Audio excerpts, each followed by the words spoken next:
واللہ یعصمک من الناس ان اللہ لا یہدی القوم الکافرین. صلوات.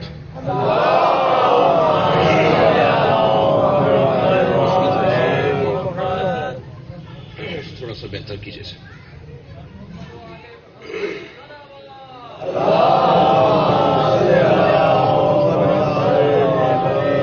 سورہ مبارکہ مائدہ کی آیت اور فیصل آباد کی فضاؤں میں غدیری ماحول.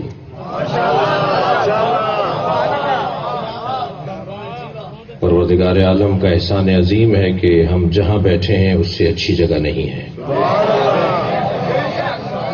دنیا کہاں بیٹھی ہے اس کا مجھے علم نہیں، لیکن مجھے اتنا پتا ہے کہ میں جہاں بیٹھا ہوں وہاں سے جنت کا رستہ کھلتا ہے.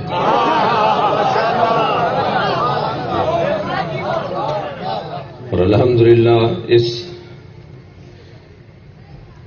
پر نور محفل میں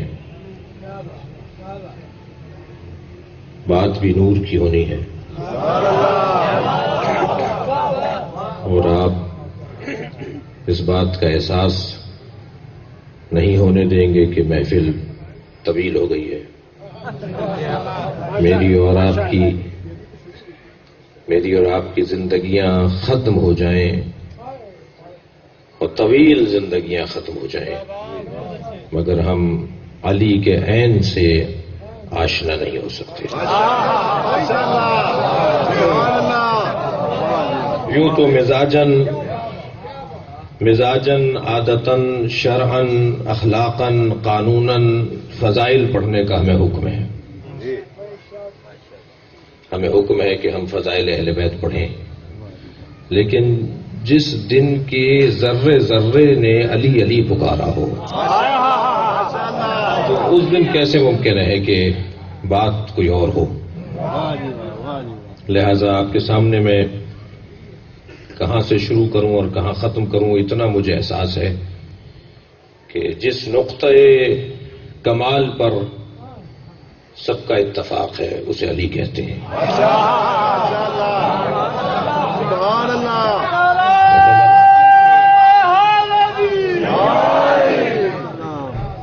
بہت سارے لوگ بہت ساری چیزیں مانتے ہیں مگر بولتے نہیں ہیں، اور اللہ کا ہم پہ خصوصی کرم ہے کہ جو ہم مانتے ہیں وہ بولتے بھی ہیں.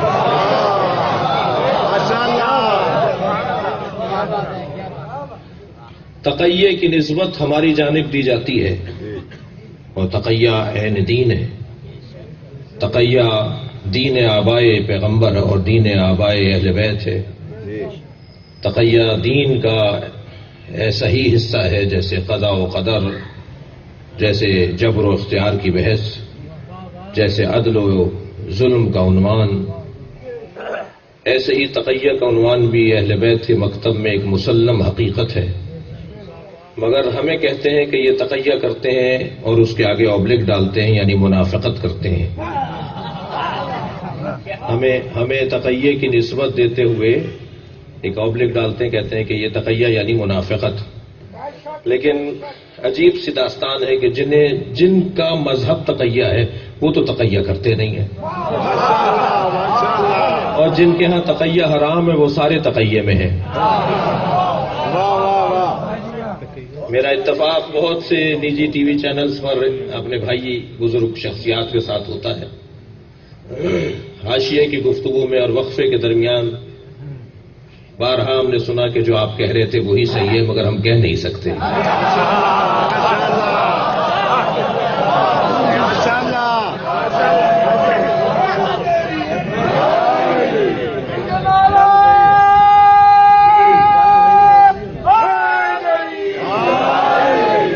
لیکن عزیزوں، مجھے ہمیں یہ افتخار حاصل ہے کہ ہم جس دروازے پر بیٹھے ہیں اس سے بہتر دروازہ نہیں ہے،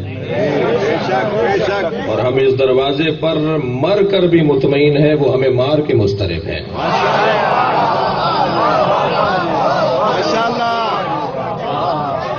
آج ساری دنیا اس بات کو مان رہی ہے اور اس کا اقرار کر رہی ہے کہ جو علی والے ہیں. دیکھیے میں یقیناً اس گفتگو کو بھی کرنا جانتا ہوں اور وہ گفتگو کرنا چاہیے کہ کہاں ہمارے ہاں کردار کی کمزوری ہے، لیکن اتنی بات ضرور ہے کہ کردار کے بہتری کی امید لگائی جا سکتی ہے جب عقیدہ ٹھیک ہو. اور اگر عقیدہ ہی بگڑا ہوا ہو تو صفا و مروہ کے درمیان صحیح کرتے ہوئے راہ خدا میں شہید بھی کر دیا جائے، کوہ ابو قبیس کے برابر پہاڑ سونے کا صدقہ بھی دے دے، اور مجاہد فی سبیل اللہ بھی مارا جائے، اور حکم نبی یہ ہے کہ اگر اس کے دل میں علی کی محبت نہ ہو تو وہ جنت کی بو بھی نہیں سونکھ سکتا.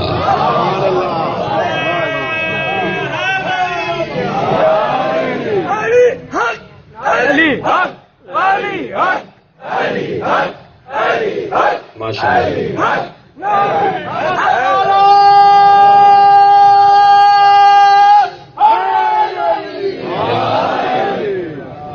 توجہ آپ حضرات کی ہے.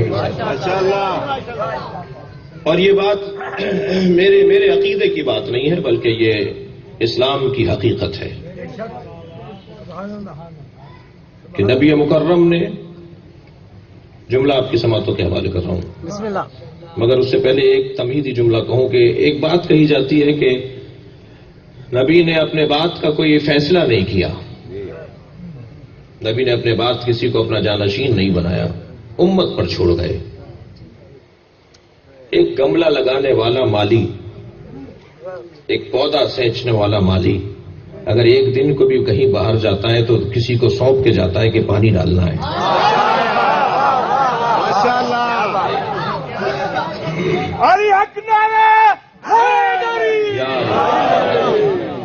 ایک معمولی سا کام چھوڑ کر جانے والا انسان، کیا بات، اور میں تو کہتا ہوں کہ ایک بہت بڑی خیانت ہے، ایک بہت بڑا ظلم ہے سرکار دو جہاں کے حوالے سے، نبی مکرم کے حوالے سے ایک بہت بڑی زیادتی ہے.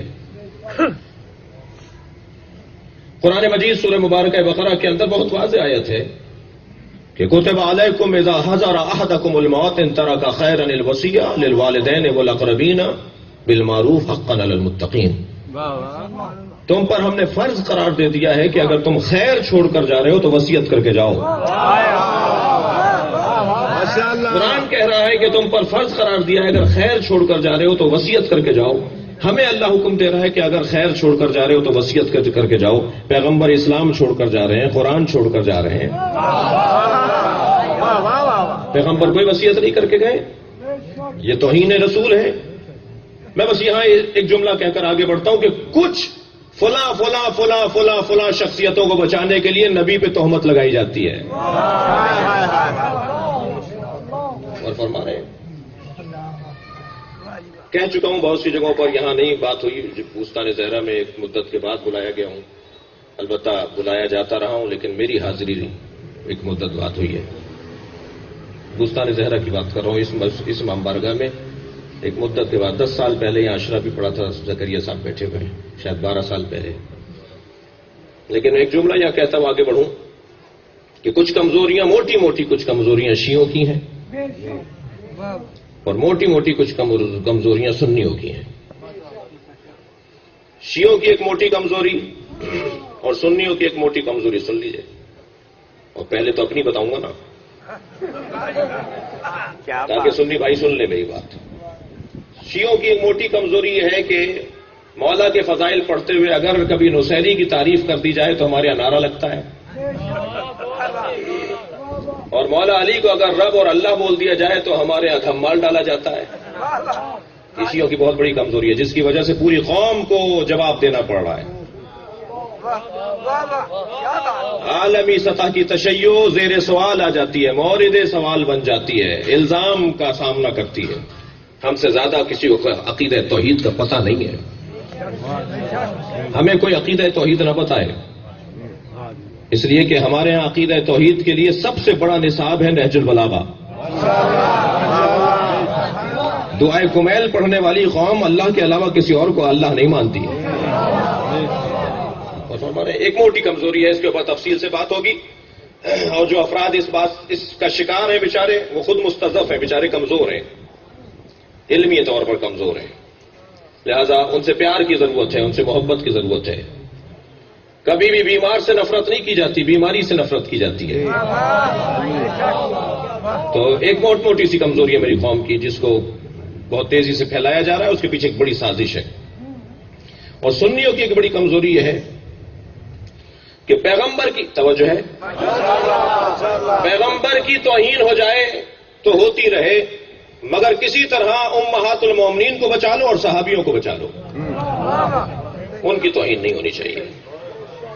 اور اس ضمن میں اگر پیغمبر کی توہین ہوتی ہے، وہ جو ایک ٹی وی اینکر نے، وہ جو ایک ٹی وی میزبان نے اور شوبز کے ایک بندے نے وہ ایک جو کہا تھا کہ حضرت زوجہ پیغمبر نے سر پہ دوپٹہ باندھا ہوا تھا، وہ صحیح بخاری میں روایت ہے، اس میں بی بی نبی کی عصمت پر شک کر رہی ہیں، بی بی نبی کی نبوت پہ شک کر رہی ہیں، تو وہ تو آپ کو برا نہیں لگ رہا، کتاب میں لکھ دیا آپ نے۔ یہ جو موٹی موٹی کمزوریاں ہیں، لیکن عزیزان گرامی یہ طے ہے کہ تمام امت اسلامیہ میں بعد از نبی اگر کوئی بڑا ہے تو اسے علی کہتے ہیں۔ کسی سنی کو کوئی اختلاف نہیں، کسی شیعہ تو اختلاف کر ہی نہیں سکتا، اس لیے کہ شیعہ کہتے ہی اسے ہیں جو علی کے پیچھے چلتا ہو۔ اور یہ جملہ بھی کہہ دوں کہ نصیری اور شیعہ میں یہی تو فرق ہے، نصیری اپنے مولا کے آگے آگے چلتا ہے، شیعہ اپنے مولا کے پیچھے پیچھے چلتا ہے۔ صلوات پڑھیں محمد و آل محمد۔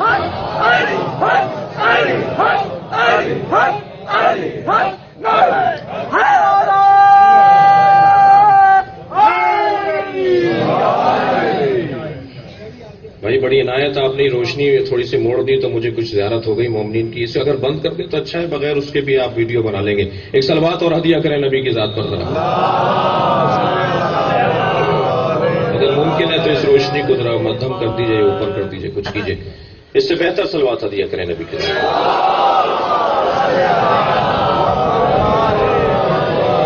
یہ طے ہے، توجہ ہے آپ حضرات کی، یہ طے ہے کہ نبی کی بزم میں جب کوئی نیا وارد ہوتا تھا اور صحابہ کرام کو یہ گمان ہونے لگتا تھا کہ یہ مسلمان بھی ہوا ہے یا نہیں ہوا، یہ مومن ہے یا منافق ہے، صحابہ کرام کی کسوٹی بتا رہا ہوں، تو سرکار کی خدمت میں آ کے کہتے تھے یا رسول اللہ کچھ لوگ نئے مسلمان ہوئے ہیں، یہ کیسے طے کریں کہ یہ سازشاً آئے ہیں یا ارادتاً آئے ہیں؟ تو نبی فرماتے تھے گھبرایا نہیں کرو، ان کے سامنے علی کا ذکر کیا کرو۔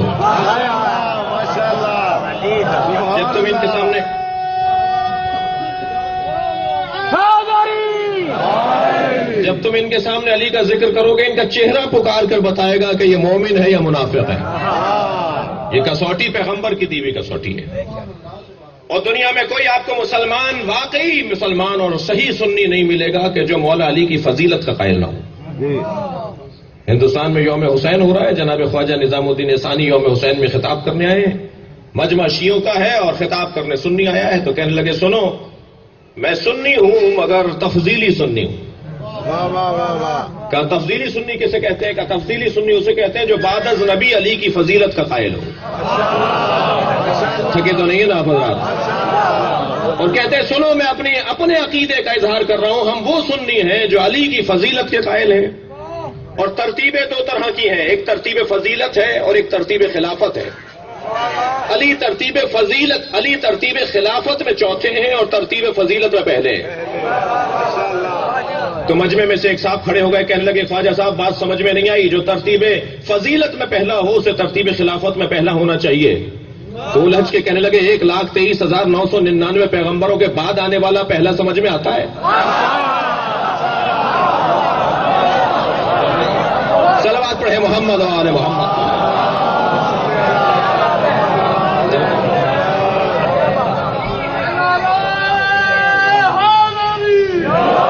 اہل سنت کے بڑے محدثین نے اور اہل سنت کے بڑے ناموں نے یہ بات متفقہ طور پر لکھی ہے کہ ما ورد فی احد من الصحابہ کما ورد فی حق علی بن ابی طالب۔ ماشاءاللہ، علی بن ابی طالب کے شان میں جو کچھ آیا ہے کسی ایک صحابی کے بارے میں ایسا نہیں آیا۔ یہ بڑے بڑے معتبر اہل سنت کے علماء نے لکھا ہے۔ جی اللہ نے طے کر رکھا ہے کہ جہاں کمال ہوگا وہاں نام علی کا ہوگا، جہاں عظمت ہوگی وہاں عنوان علی کا ہوگا۔ اور ہم عزیزان گرامی اس لیے حق رکھتے ہیں کہ ہم غرور کریں، اور ہمارے غرور کرنے کی اجازت نہیں ہے، لیکن شاید اگر کبھی غرور کرنے کی اجازت ملے تو صرف اس نقطے پر ملے گی کہ ہم علی کے چاہنے والے ہیں۔ میں بہت غور کر رہا تھا کہ اللہ نے جتنی اپنی صفات افعالی رکھی ہیں ان سب کو وہ چاہتا ہے کہ اس کی مخلوق اسے اپنائے۔ مثلا اللہ ستار ہے، چاہتا ہے کہ لوگ ستار بن کے دکھائیں۔ اللہ غفار ہے، چاہتا ہے لوگ غفار بنیں۔ تخلقوا باخلاق اللہ، حدیث قدسی ہے، اللہ کے اخلاقیات کو اپناؤ، اللہ کے اخلاقیات کو اپناؤ۔ اللہ کا ایک خلق ہے ستاریت، عیبوں کو چھپانا۔ وہ چاہتا ہے کہ لوگ بھی ایسے ہی بن کے دکھائیں، کسی کا عیب اگر معلوم ہو گیا ہے تو اسے چھپا کے دکھاؤ۔ اللہ ستار ہے، اللہ غفار ہے، اللہ قہار ہے، اللہ جبار ہے۔ اللہ جتنی صفات رکھتا ہے اس میں وہ چاہتا ہے کہ میری مخلوق وہ صفات اپنائے۔ لیکن ایک ایسی صفت ہے جو اللہ چاہتا ہے کوئی نہ اپنائے، وہ ہے المتکبر۔ اللہ کو تکبر پسند نہیں ہے بندوں کے اندر، لہذا کہتا ہے خبردار، الکبر ردائی، تکبر میری ردا ہے، میرے کپڑے ہیں۔ جس نے تکبر اپنایا اس نے میرے کپڑوں میں ہاتھ ڈالا۔ خبردار میرے کپڑوں میں ہاتھ نہ ڈالنا، تکبر تمہیں جچتا ہی نہیں ہے۔ غور فرمائیں عزیزان گرامی، میں بہت غور کر رہا تھا کہ اللہ متکبر ہے کیوں۔ بڑی محنت کے بعد عزیزوں جس نتیجے پہ پہنچا ہوں وہ آپ کے حوالے کر رہا ہوں۔ اللہ متکبر ہے ہی اس لیے کہ اس نے محمد اور علی کو بنایا ہے۔ حق بنتا ہے کہ اللہ اپنے آپ کو متکبر کہے۔ ایسے لوگوں کا بنانے والا، ایسی ہستیوں کا بنانے والا جو خود بنانے والے ہیں۔ اللہ اکبر۔ اچھا، ہاتھ کنگن کو عرصی کیا ہے؟ کیوں ہم مقایسہ کرتے ہیں؟ کیوں ہم کسی اور کو نہیں مانتے؟ کیوں اور مولا کے برابر ہم کسی کو نہیں جانتے؟ اچھا، یہ ہمارا نہ جاننا نہ ماننا ہی لوگوں کو کھائے جا رہا ہے۔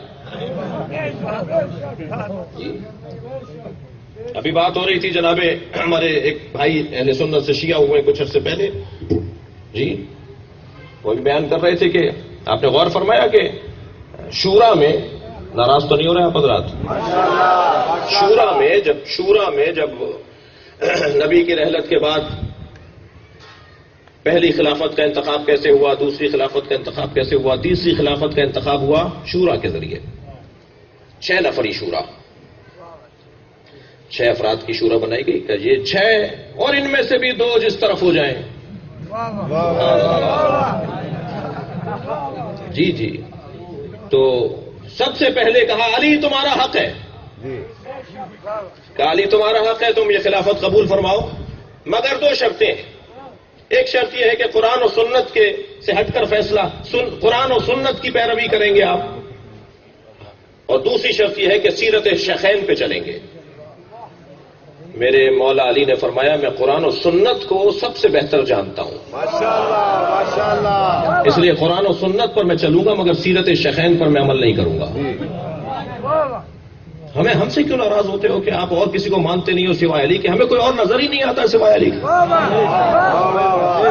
ہماری تو مشکل یہ ہے کہ ہمیں کوئی اور، ہمارا مزاج اتنا اونچا کر دیا اس گھرانے نے۔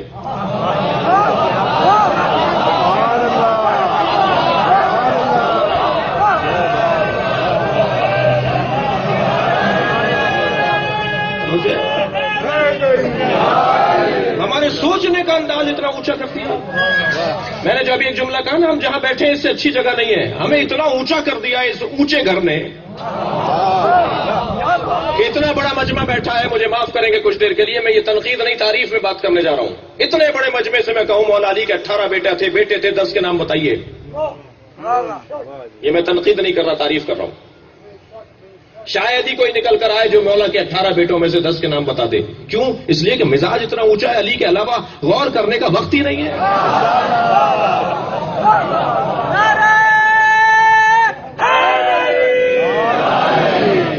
بھائی اس سرزمین کے اوپر بڑی کمزوریوں میں سے نہیں، چھوٹی کمزوریوں میں سے شیعوں کی ایک کمزوری ہے، مزارات پر نہیں جاتے ہمارے ہاں، زیادہ ہمارے بھائیوں کی حاضری ہے، ہم حضرت امام بری کے مزار پہ 90% ہمارے بھائی ہوتے ہیں، 10% ہم ہوتے ہیں۔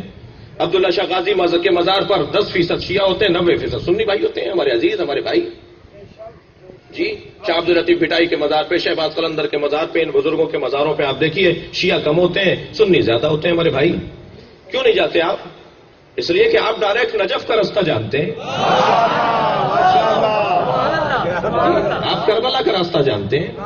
ان کا مقام اپنی جگہ محفوظ ہے، مگر سوچ اتنی اونچی ہو گئی ہے، طلب اتنی گہری ہو گئی ہے،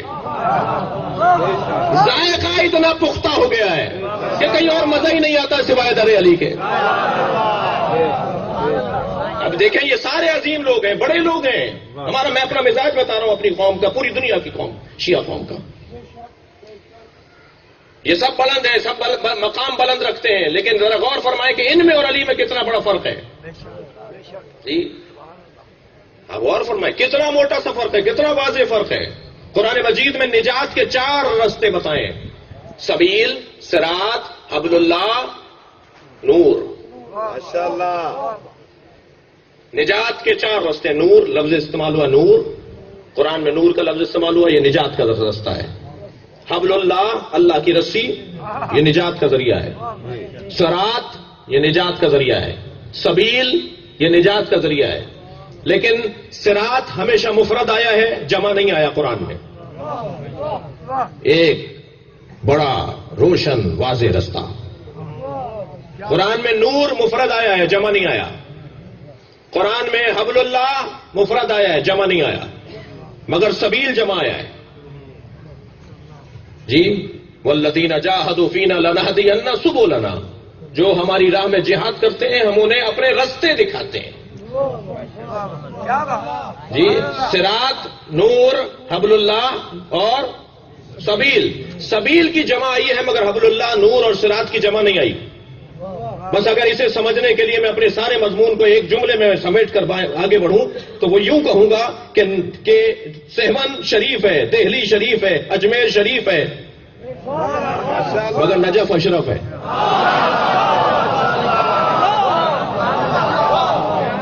بہت بڑا فرق ہے.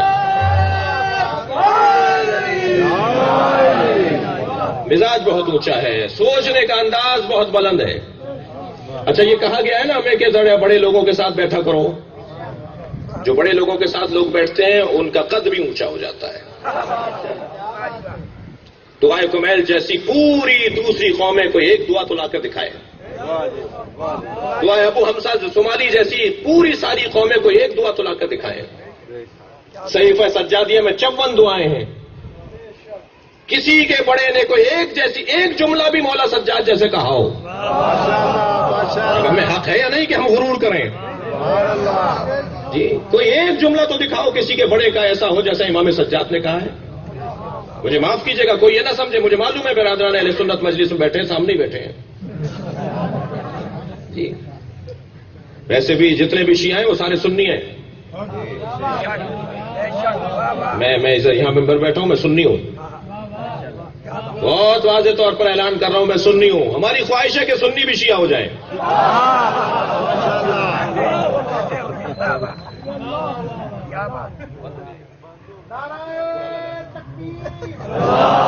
حضرت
پروردگار لا فتح الا علی لا سیف الا ذوالفقار بدر العجائب والغرائب امام المشارق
یہ طے ہے کہ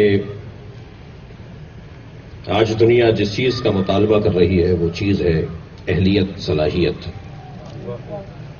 اداروں میں نوکریاں دی جاتی ہیں اہلیت کی بنیاد پر، ممبر پر بٹھایا جاتا ہے اہلیت کی بنیاد پر۔ ہر شخص ایک آواز لگا رہا ہے کہ اہلیت اور صلاحیت کی بنیاد پر بات ہونا چاہیے۔ میرا اور آپ کا اعزاز یہ ہے کہ ہم جس گھرانے کو مانتے ہیں ان سے زیادہ اہل کوئی نہیں ہے۔ ماشاءاللہ ماشاءاللہ۔ انسان کی فضیلت کا، انسان کی فوقیت کا اگر کوئی راز ہے تو وہ ہے علم۔ تمام چیزوں میں انسان بلند مقام کا عنوان پاتا ہے کہ جب اس کو علم کا عنوان دیا جائے۔ حضرت آدم کو سجدہ کرنے کا فلسفہ بھی علم تھا۔ فرشتوں کو اسی بنیاد پہ کہا گیا کہ تم آدم کو سجدہ کرو، اس لیے کہ فرشتوں سے بھی پوچھا گیا اور حضرت آدم سے بھی پوچھا گیا، مگر آدم نے بتا دیا اور فرشتوں نے کہا انی اعلم ما لا تعلمون۔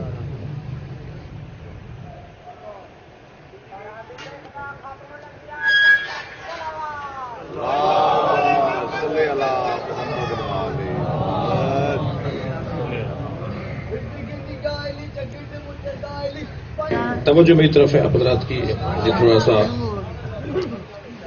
علم کی بنیاد پر انسان کو فضیلت دی جاتی ہے، اور الحمدللہ مجھے اور آپ کو پھر یہ اعزاز حاصل ہے کہ ہم جس کو اپنا پہلا امام مانتے ہیں اس سے بڑا کوئی عالم نہیں تھا۔ ماشاءاللہ ماشاءاللہ۔ بعد از خدا و رسول اگر اس کائنات میں کوئی سب سے بڑا عالم ہے تو وہ علی کی ذات ہے۔ بے شک۔ اور میرے مولا نے اپنے علم کو اپنے خطبات کے ذریعے اور اپنے خطوط کے ذریعے سے تاریخ میں درج کروا دیا، اور آج اتنی مدت گزرنے کے بعد بھی نہج البلاغہ قرآن کا چھوٹا بھائی ہے۔ ماشاءاللہ سبحان اللہ۔ اور دنیا اس بات پر، اچھا مولا کا کمال یہ ہے کہ مولا نے اپنے علم کو فن میں ڈھال کر پیش کیا ہے، اس لیے کہ فن کو موت نہیں ہے۔ آج اگر نہج البلاغہ پر غیر مسلم پی ایچ ڈی کر رہے ہیں، عیسائی نہج البلاغہ کو پڑھ رہے ہیں، تو اس وجہ سے نہیں کہ وہ علی کو پہلا امام مانتے ہیں، اس وجہ سے کہ علی ادیب بہت بڑا تھا، سبحان اللہ۔ علی کو بولنا بہت اچھا آتا تھا، علی کو انتہائی درجہ کے اعلیٰ مفاہیم کو الفاظ میں سمونا بہت اچھا آتا تھا، گہرے مطالب کو آسان کر کے پیش کرنا علی کا کارنامہ ہے۔ جو دور نظم کا دور تھا، اس نظم کے دور میں نثر کا ایجاد اگر کسی نے کیا تو اسے علی کہا جاتا ہے۔ ماشاءاللہ ماشاءاللہ۔ لوگ نثر سے آشنا نہیں تھے، میرے مولا نے نثر کی دنیا سے لوگوں کو آشنا کیا، اور آج اتنی مدت گزرنے کے بعد اور اس سے پہلے بھی اور ہر دور میں، ابھی چند سال پہلے کوفی عنان کے زمانے میں جب وہ سیکرٹری جنرل تھے اقوام متحدہ کے، تو انہوں نے تاریخ بشریت کے 5 کامیاب ترین نظام حکومت گنوائے تھے کہ کون کون سے ہیں، اس میں اس نے پہلا نام مولا علی کے خط کو عنوان دیا تھا جو مالک اشتر کو علی نے لکھ کے دیا ہے۔ ماشاءاللہ ماشاءاللہ۔ کا مسلمانوں کے، ان کے بقول مسلمانوں کے، اکثریت مسلمانوں کی، ان کے بقول چوتھے خلیفہ نے جو حکومت کا نظام لکھ کر دیا ہے، اس سے بہتر نظام حکومت نہیں ہے دنیا میں۔ آپ دیکھیے تو صحیح، جو علی خود قرآن ہے، اس علی نے اپنے اس خط میں ایک آیت قرآن سے بھی استفادہ نہیں کیا۔ عجیب بات ہے، میرے مولا علی نے پورے خط میں ایک آیت سے بھی استفادہ نہیں کیا، ایک حدیث سے بھی استفادہ نہیں کیا، جو خود پیغمبر اکرم کی زبان چوس کر سلونی کا دعویٰ کرتا ہو، اس نے پیغمبر کی کسی حدیث سے استفادہ نہیں کیا۔ کیوں؟ اس لیے کہ جب نظام حکومت بنایا جائے گا، جب لوگوں کے لیے جینے کا طریقہ مہیا کیا جائے گا، تو تمہاری مملکت میں سارے شیعہ تو نہیں بس رہے، تمہاری مملکت میں سارے مسلمان تو نہیں رہتے۔ اگر قرآن کی ایک آیت سے مولا علی استفادہ کرتے تو غیر مسلم کہتے یہ کہ مسلمانوں کے لیے لکھا گیا ہے۔ علی نے ایسا نظام لکھ کر دیا ہے جس میں ہندو کو بھی سانس لینے کا موقع ملے، عیسائی کو بھی زندگی گزارنے کا طریقہ ملے، مسلمان بھی زندگی گزارے، غیر مسلم بھی زندگی گزارے، اس لیے کہ جو غیر مسلم ہے وہ ہے تو انسان۔ کون لا رہا ہے نظام؟ جب ہم اپنا نظام پیش کرتے ہیں تو اس میں کہیں الجھن رہ جاتی ہے، لیکن جب علی نظام پیش کرتا ہے تو تو علی کیونکہ خالق کا نمائندہ ہے، ماشاءاللہ ماشاءاللہ جتنی بھی مخلوق بستی ہے سب کا علی کو خیال کرنا پڑے گا. یہ کسی میں دم ہے تو لا کر دکھائے اس انداز سے. 1400 سال پہلے میرے مولا علی نے بہت ہی واضح طور پر فرما دیا. پچھلے دنوں ایک میڈیکل کالج میں خطاب کا موقع ملا، ڈاکٹر حضرات بیٹھے تھے، طالب علم سارے ڈاکٹر تھے. یہاں بھی ڈاکٹر حضرات تشریف فرمائے. میرے مولا فرماتے ہیں اے جب لحاظ الانسان، مجھے اس انسان کی خلقت پہ تعجب ہے کہ اللہ نے کیا شاہکار پیش کیا ہے. یتکلم بلحم، یہ گوشت کے لوتھڑے سے بولتا ہے. ینظر بشحم، یہ چربی سے دیکھتا ہے. یسمع بعظم، یہ ہڈیوں سے سنتا ہے. یتنفس بخرم، اور سوراخوں سے سونگھتا ہے. بھئی بدن کا موضوع ہے نا، میڈیکل کا موضوع، ڈاکٹر حضرات کا موضوع بدن. عالم بات کرتا ہے روح سے، ڈاکٹر بات کرتا ہے بدن سے. ڈاکٹر کا موضوع ہے بدن. بدن میرے مولا بدن کے اوپر بات کر رہے ہیں کہ یہ ہڈیوں سے سنتا ہے، یہ چربی سے دیکھتا ہے. یہ جو چربی ہماری آنکھ میں دکھائی دے رہی ہے ہم اس سے نہیں دیکھتے. یہ جو کان ہمیں باہر دکھائی دے رہا ہے ہم اس سے نہیں سنتے. میرے مولا فرما رہے چربی سے دیکھتا ہے. یہ جو ہماری آنکھ میں ایک سم سم کی بال کی طرح ایک چھوٹی سی بال ہے، اس کے اندر ایک ڈاٹ ہے، اس ڈاٹ کے پیچھے چربی ہے. انسان اس چربی سے دیکھتا ہے. ماشاءاللہ انسان کے کان کے اندر 3 باریک باریک ہڈیاں ہیں جو بچتی ہیں اندر. میں بول رہا ہوں آپ سن رہے ہیں، وہ ہڈیاں آپ کی بج رہی ہیں تو آپ سن رہے ہیں. علی نے فرمایا کہ انسان ہڈیوں سے سنتا ہے. جب میں نے یہ قول وہاں بیان کیا، اور بہت سارے قول میں نے جمع کیے تھے کہ بدن کے بارے میں اہل بیت نے کیا فرمایا ہے، ڈاکٹروں سے خطاب تھا. تو تقریر کے بعد چند ڈاکٹر آگے آئے اور کہنے لگے علی کی محبت میں اضافہ ہو گیا. ماشاءاللہ کہنے لگے یہ مولا علی نے کب فرمایا ہے. گفتگو ہونے لگی. میں نے کہا جی 1400 سال پرانا مولا کا قول ہے اور 1000 سال پہلے سید رضی نے نہج البلاغہ کو مرتب کیا ہے. کہنے لگے اس زمانے میں کوئی مشینیں نہیں تھی جو اندر کا حال بتاتی کہ انسان ہڈیوں سے سنتا ہے.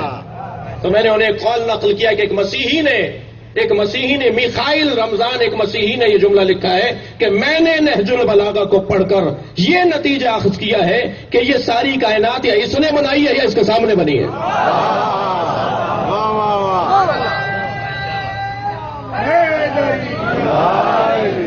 اب ہمیں حق پہنچتا ہے نہیں کہ ہمیں حق پہنچتا ہے کہ ہم مولا علی کے علاوہ کسی اور کے بارے میں بات ہی نہ کریں. کیا فرمایا تھا شورا میں، میری بات مکمل ہو. شورا میں کیا فرمایا مولا نے؟ فرمایا میں قرآن و سنت پہ عمل کروں گا لیکن سیرت شیخین پہ عمل نہیں کروں گا. علی کا یہ انکار کر دینا ہی کھا رہا ہے آج تک لوگوں کو. فرما رہے میں ان سے بہتر جانتا ہوں قرآن و سنت کو. ہم سے نہ کہا جائے کہ ہم، ایک حقیقت ہے اور ایک درد ہے جو اس امت کو اللہ نے دیا ہے کہ ہم ایک مشکل میں ہیں. کہ میرے مولا نہج البلاغہ میں فرماتے ہیں آہ نزلنی الدہر، مرثیہ پڑھ رہے ہیں علی اپنا. آہ مجھے زمانے نے اتنا گرا دیا کہ کہتے ہیں علی اور فلاں. یہ درد ہے امت کا. میرے مولا مرثیہ پڑھ رہے ہیں اپنا کہ مجھے نزلنی الدہر، مجھے زمانے نے اتنا گرا دیا، کہتے ہیں علی اور فلاں. فرماتے لا یقاس بآل محمد احد من هذه الامه، خبردار اس امت میں کسی کو اہل بیت کے ساتھ مقایسہ نہ کرنا. کسی میں اہلیت نہیں ہے کہ وہ اہل بیت کے ساتھ مقایسہ کے لیے آئے. میرا اور آپ کا ایک عقیدہ ہے کہ ہم اہل بیت کا کھاتے ہیں. جی ہم اہل بیت کا کھاتے ہیں. یہ صرف ہمارا عقیدہ نہیں ہے، اس میں دلیل بھی ہے، اس لیے کہ عقیدے پہ دلیل ہونی چاہیے. یہ کوئی بات نہیں ہے کہ میرا یہ عقیدہ ہے. بھائی میں کون ہوں جو میرا یہ عقیدہ ہے؟ بہت سے لوگوں کو یہ لب و لہجہ سننے کو آپ کو ملتا ہوگا، میرا یہ عقیدہ ہے. آپ ہے کون بھائی؟ آپ کا عقیدہ ہے تو قرآن کی آیت ہے. آپ کا عقیدہ ہے تو حدیث ہے کوئی. اگر میرے عقیدے پر قرآن کی آیت اور حدیث نہیں ہے تو میرا عقیدہ نہیں ہے کوئی. میں کون ہوں جو میرا عقیدہ بنتا ہوں؟ ہمارا یہ عقیدہ ہے کہ ہم اہل بیت کا کھاتے ہیں. اور اس پہ دلیل لے لیجئے. میرے مولا فرماتے ہیں لا یصبا احد، کسی کو ہمارے برابر نہ لانا. من جرت نعمتہم، جو ہماری ٹوٹی ہوئی روٹیاں کھاتے ہو وہ ہمارے برابر نہیں ہو سکتے. صلوات پڑھیں محمد و آل محمد.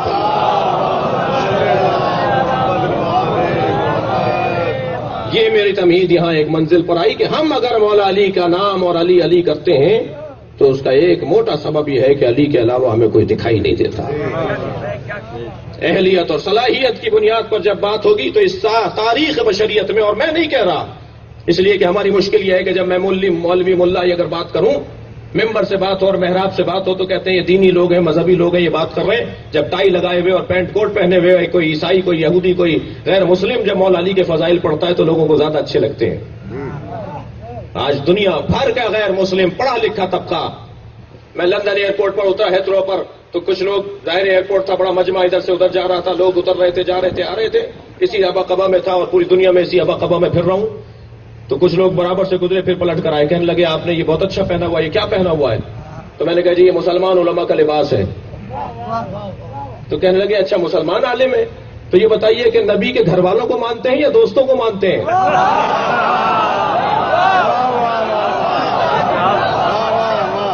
لوگ سوچ رہے ہیں اس بات کو. الحمدللہ ہم جس جگہ پر بیٹھے ہوئے ہیں وہ جگہ ہے اہل بیت کی تعلیمات کی جگہ. بے شک. میں یہاں اپنی تمہید کو روک دوں. یا ایھا الرسول بلغ، اے میرے حبیب، میرے رسول. بڑے پیار سے بات کر رہا ہے اللہ. آپ لوگ تھکے تو نہیں ہیں نا؟ زیادہ دیر تو نہیں ہوئی میرے بیان میں؟ میں محفل کے بیان کو آگے بڑھا رہا ہوں. اے رسول، اے صاحب رسالت. لہجہ بڑا پیارا ہے. اللہ کو اپنے حبیب سے پیار بہت ہے. مجھے تو ایسا لگتا ہے اس پوری کائنات میں محمد کے علاوہ نبی اللہ کو کچھ دکھائی نہیں دیتا. کبھی سرکار کی پنڈلیوں کی قسم کھتا ہے رجل ایک، کبھی سرکار کی آنکھوں کی قسم کھتا ہے عین ایک، کبھی سرکار کے ہاتھوں کی بات کرتا ہے ید ایک. نبی مکرم کے بدن مبارک کو اللہ یاد کر رہا ہے. وہ کالی کمری پہن لیتے ہیں تو اللہ اس کی قسم کھا دیتا ہے. ساری دنیا سے کہتا ہے مسلح پر آؤ، نماز پڑھو، اقیم الصلاۃ اقیم الصلاۃ، اور اپنے نبی سے کہتا ہے بستر پہ بھی چلے جاؤ. اللہ تم اللیل الا قلیلا. اے میرے حبیب بہت کھڑے ہوتے ہو میری بارگاہ میں، کبھی کچھ آرام بھی کر لیا کرو. یہ انداز ہے سرکار دو جہاں سے اللہ کی بات کرنے کا. انبیاء کرام کا نام لیتا ہے قرآن میں، یا ابراہیم، یا نوح، یا عیسیٰ، لیکن سرکار دو جہاں کو کبھی نہیں کہا یا محمد. اگر پکارا تو کہا یا ایھا النبی. اور جب بھی نبی کہہ کر اللہ نے اپنے حبیب کو پکارا تو موضوع تھا اللہ اور نبی کے درمیان گفتگو. لیکن جب خلق تک پیغام پہنچانا مطلوب ہوا تو کہا یا ایھا الرسول. ذمہ داری کی بات ہو رہی ہے. یا ایھا الرسول منصب سے مخاطب ہو رہا ہے اللہ.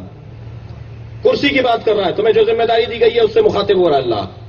مثلا اگر یہاں کوئی ڈائریکٹر صاحب بیٹھے ہو، مثلا جناب منصور صاحب بیٹھے، صدر صاحب، سیکرٹری صاحب، فلاں صاحب، منصب سے اگر بلایا جائے تو منصب کا بلانا، منصب کے سے بلانا یہ ذمہ داریوں کی یاد آوری ہوا کرتا ہے. ماشاءاللہ. انسان کو ذمہ داریاں یاد آنے لگتی ہیں. اب اگر کہا جا رہا ہے یا ایھا الرسول تو ذمہ داری کی طرف اشارہ ہے. کیا ذمہ داری ہے؟ بلغ. تھکے نہیں ہے تو جملہ کہوں، پورے قرآن میں تبلیغ کرنے کا حکم اگر آیا ہے تو وہ ولایت علی کے لیے آیا ہے. کہیں اور لا کے دکھائیے، کہیں اور لا کے دکھائیے. اگر بلغ کا لفظ کہیں اور آیا ہے علی کی محبت کے علاوہ. بلغ، تبلیغ کرو. کس چیز کی تبلیغ کرو؟ اب میں اپنے ان بھائیوں سے ہاتھ جوڑ کر کہتا ہوں کہ یہ مت کہیں کہ اس ممبر سے صرف علی علی کیوں ہوتا ہے. اس ممبر سے صرف علی علی ہی ہوگا، اس لیے کہ اللہ یہ چاہتا ہے کہ علی علی ہو. نبی یہ چاہتے ہیں کہ علی کا تذکرہ عام ہو. مجھے ایک جملہ کہنے دیجئے. میں نے نبی کی 23 برس کی نبوی حیات کو پڑھا، 40 برس کی اعلان نبوت سے پہلے کی زندگی کو پڑھا، 63 برس کی نبی کی زندگی کو پڑھنے کے بعد میں ایک تاریخ کا طالب علم اس نتیجے پر پہنچا ہوں کہ نبی نے ساری زندگی یا اللہ پہنچایا ہے یا علی پہنچایا ہے. کوئی اور کام ہی نہیں ہے. یا وحدانیت پروردگار کا پیغام ہے یا مولا علی کی ولایت کا پیغام. بلغ، پہنچا دو میرے حبیب، ما انزل الیک من ربک، وہ چیز جو تمہارے رب کی طرف سے تم پر نازل کی گئی ہے. معراج پر گئے کیوں تھے؟ تھکے تو نہیں ہے نا؟ سرکار کو معراج پہ کیوں لے جایا گیا تھا؟ سرکار کو معراج پہ علی دکھانے کے لیے لے جایا گیا تھا. بغیر دلیل کے تو بات ہوتی نہیں ہے اس ممبر سے. کیا کہا ہے قرآن نے؟ لِنُرِيَهُ مِنْ آیَاتِنَا، ہم کیوں لے گئے اپنے حبیب کو راتوں رات معراج کے اوپر؟ تاکہ ہم اپنی آیات دکھائیں۔ میرے مولا اپنے سینے پہ ہاتھ رکھ کے فرماتے ہیں انا آیت اللہ الکبریٰ، ماشاءاللہ، سبحان اللہ، میں اللہ کی سب سے بڑی آیت ہوں۔ معراج پر نبی مکرم کو اگر کچھ دیا گیا ہے تو علی علیہ السلام کی ولایت۔ اچھا، نبی کا معراج پہ جانا کمال ہے یا یہاں رہنا کمال ہے؟ معراج تو ان کے لیے معراج، اور شاید نے کیا خوب دو مصروں میں کہا ہے کہ ایک شب کا ذکر کیا ہے جانے والے عرش پر، تیری ساری زندگی معراج ہی معراج ہے۔ ماشاءاللہ، تو جس کا آنا جانا کوئی بات ہی نہیں ہے، اسے اگر ایک مرتبہ بلایا گیا ہے تو ایک خاص پروٹوکول اور ایک خاص آداب اور تہذیب کے ساتھ، تاکہ علی کی ولایت، علی کی محبت ان تک پہنچائی جائے۔ پہنچا دو، بلغ ما انزل الیک من ربک، جو تمہارے رب کی طرف سے نازل ہوا اسے پہنچا دو۔ وَإِن لَمْ تَفْعَلْ، اور اگر یہ کام تم نے نہیں کیا، لہجہ بدل گیا بھائی، اللہ کا لہجہ تبدیل ہو گیا۔ ابھی تک تو بات ہو رہی ہے پیار محبت کی، اور اگر تم نے یہ کام نہیں کیا تو گویا کچھ نہیں کیا۔ آپ 0 لگاتے چلے جائیے 10 دفعہ، 0 جمع کرتے چلے جائیے، سب 0 رہیں گے نا۔ اور اگر ان 0 کے آگے 1 لگا دیجئے تو جتنے 0 لگائے تھے ان سب کی قیمت بڑھ جائے گی۔ نماز پڑھی، روزہ رکھا، حج کیا، زکات دی، حج کیا، جہاد کیا، امر بالمعروف کیا، نہی عن المنکر کیا، تولا کیا، تبرع کیا، اور علی نہیں تھا ماشاءاللہ، تو بغیر مولا کی محبت کے یہ سارے 0 ہیں۔ اور جیسے ہی ان کے ساتھ آپ نے شروع میں مولا کی محبت لگائی تو اتنی قیمت بڑھتی چلی جائے گی ان کی۔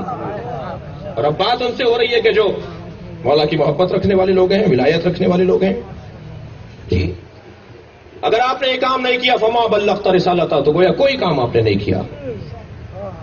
واللہ یعصمک من الناس، اور اللہ لوگوں کے شر سے آپ کو بچائے گا۔ اس کا مطلب یہ ہوا کہ سرکار دو جہاں کے ذہن مبارک میں تھا کہ جب میں علی کی ولایت عام کروں گا تو فساد ہوگا، شر پھیلے گا۔ میں آپ سے ایک جملہ کہوں عزیزان گرامی، اگر آج بھی مولا علی کے نام پر کہیں FIR کٹتی ہے، کہیں جلوس روکا جاتا ہے، کہیں مولا کے فضائل پڑھنے والوں کو تنگ کیا جاتا ہے، تو انہیں مطمئن رہنا چاہیے اللہ حمایت کرنے میں موجود ہے، اللہ مدد کرنے کے لیے موجود ہے۔ واللہ یعصمک من الناس، اللہ تمہیں لوگوں کے شر سے بچائے گا۔ کوئی پریشانی کی بات نہیں ہے، کوئی پریشانی کی بات نہیں ہے، اس لیے کہ ہماری پشت پر اور ہمارے سر پر اللہ کا ہاتھ ہے، اللہ بچائے گا۔ اچھا کیا ہوا؟ کچھ ہونا تھا کیا؟ نبی کے ذہن مبارک میں ہے ان اللہ لا یہدی القوم الکافرین، اور اللہ کافروں کو ہدایت نہیں دیتا۔ اللہ اکبر، اللہ نے قرآن میں لکھ دیا جو علی کا دشمن ہے وہ کافر ہے، جو علی سے مخالفت کرتا ہے وہ کفر اپناتا ہے۔ ان اللہ لا یہدی قوم الکافرین، اللہ قوم کافرین کو ہدایت نہیں دے گا۔ کیا ہوا تھا میدان غدیر کے اندر؟ سرکار دو جہاں لوٹ رہے ہیں، کہاں سے؟ حج کر کے لوٹ رہے ہیں۔ زندگی میں پہلی دفعہ حج کیا ہے اور آخری دفعہ حج کیا ہے، ایک ہی حج کیا ہے سرکار نے۔ آپ لوٹ رہے ہیں اور ایسی جگہ سے گزر ہوا جہاں یہ آیت آئی وہاں کھڑا ہونے کی جگہ نہیں تھی، مگر حکم آ گیا کہ بلغ، پہنچاؤ۔ تو اب نبی مکرم نے اپنا اونٹ روک دیا، دور دور کچھ جھاڑیاں تھی، کچھ اجڑے ہوئے سے، کچھ بے نظمی کا شکار درخت تھے۔ سرکار نے کچھ لوگوں کی ٹیم بنائی کہ ان درختوں کی شاخوں کو کاٹ دو، کوئی سائے میں جا کے بیٹھنے نہ پائے۔ بھائی جو چیز تکلیف میں ہوتی ہے نا وہ یاد بھی رہتی ہے۔ سرکار نے دھوپ میں، اور ایک مرتبہ دھوپ کی شدت بھی عجیب ہے، سرکار نے اعلان غدیر کرنے کے لیے اہتمام شروع کیا۔ یہ سنی بھی آپ کی بات ہے مگر میرے لب و لہجے میں کچھ نئے انداز سے سنیے۔ حضرت نے فرمایا جو آگے چلے گئے انہیں واپس بلاؤ، جی، اور جو پیچھے رہ گئے ہیں ان کا انتظار کرو۔ تو جس کو حکم دیا تھا نا نبی نے، اس نے کہا یا رسول اللہ کیا کہہ کر بلاؤں؟ حضرت نے فرمایا کہو حیا علی خیر العمل، خیر العمل کی طرف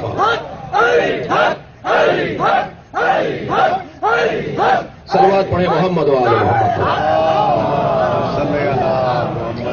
یہ محفل ایسی ہی ہے، یہ ہر ایک اپنے عقیدت کا اظہار کرے گا، اس کا احترام مجھے کرنا ہے۔ توجہ ہے نا؟ سب جمع ہو گئے، سب جمع ہو گئے۔ سرکار اب اعلان غدیر کرنا چاہتے ہیں، غدیر کا اعلان کرنا چاہتے ہیں۔ پورا خطبہ ارشاد فرمایا میرے نبی نے، اور جب ایک مرتبہ سرکار دو جہاں نے اعلان کر دیا کہ میں نے کیا روزہ پہنچایا، سب نے کہا قالوا بلا یا رسول اللہ، آپ نے روزہ پہنچا دیا، نماز پہنچا دی، حج پہنچا دیا۔ اس کے بعد میرے مولا نے ایک مرتبہ آواز دی کہ علی قریب آؤ۔ سبحان اللہ۔ جب نبی کے قریب علی آ گئے تو آپ نے دونوں ہاتھوں سے ایسے بلند کیا کہ نبی چھپ گئے، علی نظر آنے لگے۔ ماشاء اللہ ماشاء اللہ۔ ایک ہاتھ اٹھا کر بلند نہیں کیا ہے۔ یہ بعض لوگ تصویریں بنا رہے ہیں، کارٹون بنا رہے ہیں، خاکے بنا رہے ہیں، اپنے ہی بنا رہے ہیں۔ جی بہت ساری چیزیں اچھی ہیں ایران سے جو آئی ہیں، بہت ساری چیزیں اچھی نہیں ہیں ایران سے، نہیں اپنائے ہر بات۔ ہم صلوات ان سے زیادہ اچھا پڑھتے ہیں۔ صلوات اللہم صلی علی محمد و آل محمد، واو کے پر تجدید ہے، فصاحت و بلاغت کے اعتبار سے ملا کے پڑھنا زیادہ بہتر ہے۔ ماشاء اللہ۔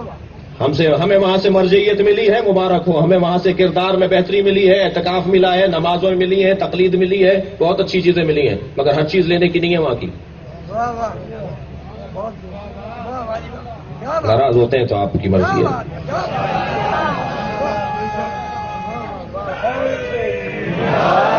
ہمیں ہر چیز نہیں لینی۔ اب وہاں بچوں کی کتابوں کے لیے کچھ کتابیں آ رہی ہیں جس میں کہانیاں ہیں، واقعات ہیں، تو کچھ خاکے بنائے جا رہے ہیں، کارٹون بنائے جا رہے ہیں۔ نہیں کریں یہ باتیں، یہاں نہیں چھاپیں۔ کراچی میں ہمارے ایک عزیز ہے، ہمارا دوست، یہ ہمارے ایک مذہبی جماعت کے ڈاکٹر صاحب جانتے ہیں کہ دوست کے اوپر FIR کٹ گئی، 4-6 مہینے لگ گئے اس FIR کو سنبھالنے میں۔ یہ بریلوی بھائیوں نے ہمارا ساتھ دیا، سمجھا ہماری بات کو انہوں نے۔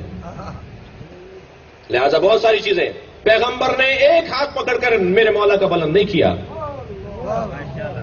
نبی نے دونوں ہاتھ بلند کر کے مولا علی کو بلند کیا، اور اتنا اونچا کیا کہ علی نظر آ رہے تھے اور پیغمبر ان کے پیچھے تھے۔ ماشاء اللہ۔ مجھے تو ایسا لگ رہا تھا کہ محمد علی کا سایہ تھے اور علی محمد کا سایہ تھا۔ سبحان اللہ۔ اس کیفیت میں پیغمبر نے فرمایا من کنت مولا، میں جس کا مولا تھا۔ ترجمہ ٹھیک کریں، میں جس کا مولا ہوں نہیں، میں جس کا مولا تھا۔ دلیل دے دوں، کہیں ایسا نہ ہو کہ مشکل ہو جائے کہ کیا نئی باتیں کر رہے تھے۔ بھائی آپ حدیث قدسی میں کہتے ہیں نا کہ کن تو کنزن مخفیہ، میں چھپا ہوا خزانہ تھا، تو یہاں ترجمہ کیوں نہیں کرتے کہ میں جس کا مولا تھا؟ میں تھوڑی گردن ہلا دیجیے اگر میری بات جا رہی ہے۔ ماشاء اللہ۔ اگر ہم حدیث قدسی میں ترجمہ کرتے ہیں کہ میں کن تو کنزن مخفیہ، میں چھپا ہوا خزانہ تھا، فاحببت ان اعرف، میں نے چاہا کہ نبی اللہ کہہ رہا ہے میں نے چاہا کہ پہچانا جاؤں، فخلقتک یا محمد، تو اے محمد میں نے اپنی معرفت کے لیے تمہیں خلق کیا۔ ماشاء اللہ۔ کن تو کنزن مخفیہ، میں چھپا ہوا خزانہ تھا، تو یہاں پر بھی کن تو کا ترجمہ کریں نا، من کن تو مولا، میں جس کا مولا تھا۔ ماشاء اللہ۔ بڑا بستر مولائیت وسیع ہو جائے گا، اس لیے کہ نبی مولا ہے آدم کے، نبی مولا ہے نوح کے، قیامت تک آنے والے اور اس وقت تک آنے والوں کے مولا نبی ہیں۔ میں جس کا مولا تھا، اب علی مولا ہے، ماشاء اللہ۔ اب علی اس کا مولا ہے۔ لہذا آپ نے دیکھا، سنا، پڑھا کہ اسی میدان غدیر کے اندر 150 صحابہ کرام جو شاعر تھے، ہر صحابی تو شاعر نہیں تھا نا، ہر ایک شاعر نہیں ہوتا، 150 صحابہ کرام نے فی البدیع قصیدے کہے مولا علی کی شان میں، ماشاء اسی اللہ۔ غدیر کے میدان میں۔ اور حضرت عمر کا قول تو ابھی انہوں نے نقل کر دیا، اور حقیقت بھی ہے، کتابوں میں لکھا ہوا ہے کہ آوازیں آ رہی تھی مجمع سے، جیسے ابھی آپ سبحان اللہ بول رہے ہیں، ایسے غدیر کے میدان میں آوازیں آ رہی تھی، بقین بقین بقین بقین بقین، مبارک ہو مبارک ہو مبارک ہو مبارک ہو۔ اور حضرت عمر سے قریب آ کر کہتے ہیں بخن بخن لگا یا ابن ابی طالب، ہے ابو طالب کے بیٹے مبارک ہو، ماشاء اللہ۔ اصبحت مولایا، تم میرے مولا ہو گئے، سبحان اللہ۔ واصبحت مولایا و مولا کل مومن و مومنہ، ہر مومن اور مومنہ کے آپ مولا ہو گئے، آپ کو مبارک ہو۔ ماشاء اللہ۔ عزیزان گرامی، عجیب داستان ہے۔ میرے مولا نبی نے جب مولا علی کی ولایت کا اور مولائیت کا اعلان کر دیا تو سارا مجمع تو سبحان اللہ کہہ رہا تھا اور بخن بخن مبارک مبارک کہہ رہا تھا۔ اتنا بڑا مجمع بیٹھا ہے، اگر اس مجمع میں مجھ سے کسی کو اختلاف ہو، بلکہ مجمع سے کسی کو اختلاف ہو، ہم کو ایک بات کریں جس پہ سب متفق ہوں، اور ایک کھڑا ہو کر کے ایک غلط بات ہو رہی ہے، تو مجھے نہیں معلوم کہ اس کا حال کیا ہوگا۔ آپ سے گزارش کروں گا کہ اسے بخش دیجیے گا۔ لیکن اتنا بڑا غدیر کا میدان، اس میں 1 لاکھ سے زیادہ صحابہ کرام تھکے تو نہیں ہے نا؟ تو ایک مرتبہ ایک شخص کھڑا ہو کر کہتا ہے، حارث ابن نعمان فہری کہتا ہے، یہ آپ نے اپنی طرف سے کہا ہے، یہ اللہ نے آپ کو حکم دیا ہے؟ یا آپ نے جو علی کو مولا بنا دیا یہ آپ نے اپنی طرف سے کہا یا اللہ نے آپ کو کہا تھا؟ میرے مولا نبی نے فرمایا کہ میں تو کوئی بات ہی نہیں کرتا سوائے وہی کے، ماشاءاللہ، میں جو بولتا ہوں اللہ کی جانب سے بولتا ہوں۔ تو کہنے لگا کہ اگر یہ آپ نے اللہ کی طرف سے کہا ہے تو پھر اللہ سے کہیے کہ آسمان سے پتھر نازل ہو اور وہ مجھے مار کر چلا جائے۔ مجھے تو نہیں پتا عزیزوں کے پیغمبر نے بد دعا کی، اس لیے کہ جو رحمت للعالمین ہو اس کے ہاتھ بد دعا کے لیے نہیں اٹھتے۔ پیغمبر نے بد دعا نہیں کی اس لیے کہ علی کے دشمن کے لیے بد دعا کی ضرورت ہی نہیں ہے۔ یہاں اس نے ایک مرتبہ عذاب کا مطالبہ کیا، قرآن نے کہا ہے سأل سائل بعذاب واقع، ایک سائل نے عذاب مانگا اور عذاب آیا۔ یا اللہ تو نے تو قرآن میں کہہ دیا کہ اے میرے حبیب تمہاری امت پر میں عذاب نازل نہیں کروں گا، کیوں؟ وانت فیہم، کیونکہ تم ان کے درمیان ہو۔ نبی درمیان میں ہے، آسمان کا عذاب نہیں آئے گا۔ یہاں ایک شخص کہہ رہا ہے آسمان سے عذاب آیا اور میں مر جاؤں، اور قرآن کہہ رہا ہے عذاب آیا۔ معلوم یہ ہوا کہیں استثناء ہوتا ہے، اور جہاں استثناء ہو اسی کو علی کہا جاتا ہے۔ علی کے دشمن کے لیے عذاب رکے گا نہیں۔ اور ایک مرتبہ آسمان سے عذاب آیا اور یہ شخص اسی دنیا سے اس حالت میں چلا گیا کہ جیسے کسی کے اوپر عذاب نازل ہوتا ہے، پتھر سر پہ پڑا، دنیا سے چلا گیا۔ عزیزان گرامی، ابرہہ کا لشکر خانہ کعبہ کو ڈھہنے کے لیے آیا تھا، اور اللہ نے خانہ کعبہ کو بچانے کے لیے ابابیل کا لشکر بھیجا تھا، اور ہر پرندے کی چونچ میں باریک سا کنکر تھا۔ جب انہوں نے ان پرندوں نے کنکر برسانا شروع کیے اور ہاتھی زخمی ہو کے بھاگنے لگے اور خانہ کعبہ کی حفاظت ہو گئی، تو اسی عالم میں جبریل ان پرندوں سے مخاطب ہوئے کہ تم میں سے فلاں پرندہ اپنی چونچ میں دبا ہوا کنکر نہ پھینکے۔ اس نے پوچھا کہ میں اس کنکر کا کیا کروں؟ کہ اسے واپس لے جاؤ اور کسی پہاڑ کے اندر جا کے گھونسلہ بناؤ اور اس کنکر کی حفاظت کرو دوسری وحی آنے تک۔ اب ایک مرتبہ جب یہ مرحلہ آیا کہ غدیر کے موقع پہ اس نے کہا کہ اللہ سے کہیے کہ پتھر نازل کرے، تو جبریل نے اسی پرندے کو آواز لگائی کہ تمہاری غیبت کا دور ختم ہو گیا اور آؤ اللہ کا عذاب اس پر گراؤ۔ عزیزان گرامی، اللہ یا اپنا گھر بچاتا ہے یا گھر کا مالک بچاتا ہے؟ صلوات پڑھے محمد و آل محمد۔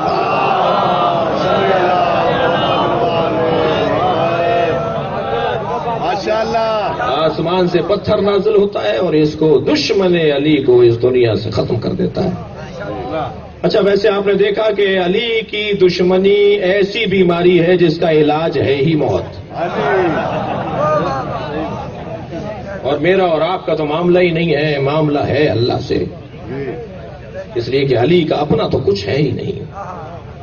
جو کچھ ہے میرے عزیزوں وہ اللہ کا ہے، اس لیے کہ یہ بیچ چکے اپنا سب کچھ۔ اور فرمایا حدیث غدیر پر میں اپنے بیان کو ایک منزل کی طرف لے جا رہا ہوں۔ حدیث غدیر پر کسی کو اختلاف نہیں۔ ابھی پچھلے دنوں کراچی یونیورسٹی کے کوئی 15-17 طالب علم جو سنی بھائی تھے، ہمارے سنی جوان تھے، وہ ہمارے یہاں باب العلم میں آئے اور کہنے لگے کہ ہمیں 5-6 موٹی موٹی باتوں کا ہماری کتابوں سے حوالہ دے دیجئے۔ مثلا نبی نے کہا ہے مولا علی کو، ہماری کتاب سے دکھائیے۔ ہم نے صحیح بخاری سے دکھا دیا۔ کہا جناب زہرا پر کچھ لوگوں نے دروازہ گرایا، وہ ہماری کتابوں سے دکھائیے۔ ہم نے انہی کی کتابوں سے دکھایا۔ اس طرح ہاتھ کھول کے نماز پڑھنا اور سجدہ رکھنا، اس طرح کے اور سوالات تھے، وہ سارے ہم نے ان کی کتابوں سے دکھا دیے۔ اس میں ایک سوال یہی تھا کہ یہ مولا کا لفظ پیغمبر نے اپنی زبان پہ کہاں جاری کیا ہے؟ جو آپ کہتے ہیں مولا علی، تو پیغمبر نے بھی کہا ہے مولا علی۔ تو پیغمبر اکرم نے مولا کا لفظ من کنت مولا کے علاوہ بھی کہا ہے۔ وہ ساری حدیثیں ہم نے اپنے سنی بھائیوں کے حوالے کر دی۔ وہ اپنے بزرگوں کے پاس لے گئے اور بزرگوں سے جواب نہیں ملا تو پھر وہ 15-17 افراد سب کے سب شیعہ ہو گئے۔ میں نے پوچھا ان سے کہ آپ کے بزرگ، میں نے ان سے پوچھا کہ آپ کے بزرگوں نے کیا کہا؟ کہنے لگے جب ہم یہ کتابیں میری لے گئے تھے، میں نہیں کہا تھا لے جائیں، جب ہم یہ کتابیں ان کے پاس لے کر گئے تو انہوں نے پہلا سوال یہ کیا کہ شیعوں سے تو نہیں ملتے ہو؟ انہوں نے کہا جی آپ سے اس سے کیا تعلق ہے، ہم شیعوں سے ملتے ہیں، ہمیں تو یہ بتائیے ہماری کتاب میں لکھا ہوا یا نہیں؟ یہ ساری باتیں یہ جو لوگ بولتے ہیں، جواب نہ ہونے پر بہرحال لوگوں کو ہدایت کا اور ایک سمت کی جانب رہنمائی ہوتی ہے۔ تو حدیث غدیر سے تو کسی کو اختلاف نہیں ہے۔ پیغمبر نے فرمایا من کنت مولا فہذا علی مولا، میں جس کا مولا تھا علی اس کا مولا ہے۔ مگر لفظ مولا کے اوپر کیونکہ بعد میں نبی نے دعا کی اللہم والی من والا، یا اللہ جو اس سے محبت کرے تو بھی اس سے محبت کر، وعاد من عادا، اور جو اس سے دشمنی کرے تو بھی اس سے دشمنی کر۔ یہ دعا کی نبی نے جب خطبہ ختم کر رہے ہیں، خطاب کے آخر میں نبی نے دعا فرمائی۔ تو لفظ مولا سے تو کسی کو انکار نہیں ہے، اور حدیث مولائیت کے اوپر کسی کو انکار نہیں ہے، حدیث غدیر سے کسی کو انکار نہیں ہے، لیکن معنی و مفہوم کے اندر تشریحی باب میں اس کے مفاہیم کو، مفہوم کو، مطلب کو تبدیل کرنے کی کوشش کی جاتی ہے۔ 27-28 معنی لکھ ڈالے کہ مولا کا یہ مطلب ہے، مولا کا وہ مطلب ہے، حتیٰ بڑے بڑے معتبر لوگوں نے بھی مولا کا مطلب کچھ اور لیا اور کہا صاحب مولا سے مراد ہے دوست۔ نبی نے فرمایا کہ میں جس کا دوست ہوں علی اس کا دوست ہے۔ میں اس پہ نہیں زیادہ بحث میں جانا چاہ رہا، لیکن اتنا کہہ کر اپنی بات کو منزل دوں کہ نواب رامپور کے بیٹے کی شادی تھی، بڑے بڑے نوابین شادی میں شریک ہونے آ رہے تھے۔ جیسے جیسے نوابین اور رؤسا سواریاں ان کی پہنچتی تھیں تو انہیں دسترخوان پہ لے جایا جاتا تھا۔ جب مہمان کھانا کھا لیتا تھا تو نواب صاحب کا ایک نوکر تھا، اس کو وہ محمد کہہ کے پکارتے تھے، تو نواب صاحب آواز لگاتے تھے محمد انار لاؤ، اور محمد دوڑا دوڑا جاتا تھا اور انار لاتا تھا، اسے کھولتا تھا، اس کے دانے جو ہے وہ مہمانوں کو کھلائے جاتے تھے۔ مسلسل آواز لگتی رہے محمد انار لاؤ، محمد انار لاتا رہا۔ جب بارات تیار ہوئی اور بارات چڑھنے لگی تو پھر نواب صاحب کی آواز آئی محمد انار لاؤ، تو محمد دوڑے دوڑے گئے اور جلنے والا انار لے آئے۔ دسترخوان پر تو نواب صاحب نے نہیں کہا تھا کہ کھانے والا لاؤ، اور بارات چڑھتے ہوئے بھی نواب صاحب نے نہیں کہا تھا کہ جلانے والا لاؤ، لیکن ایک نوکر کو پتا ہے کہ کس موقع پر کون سے انار کی بات ہو رہی ہے، مگر مسلمان کو نہیں پتا کہ دھوپ میں کون سے مولا کا مطلب بیان ہوگا۔ صلوات پڑھے محمد و آل محمد۔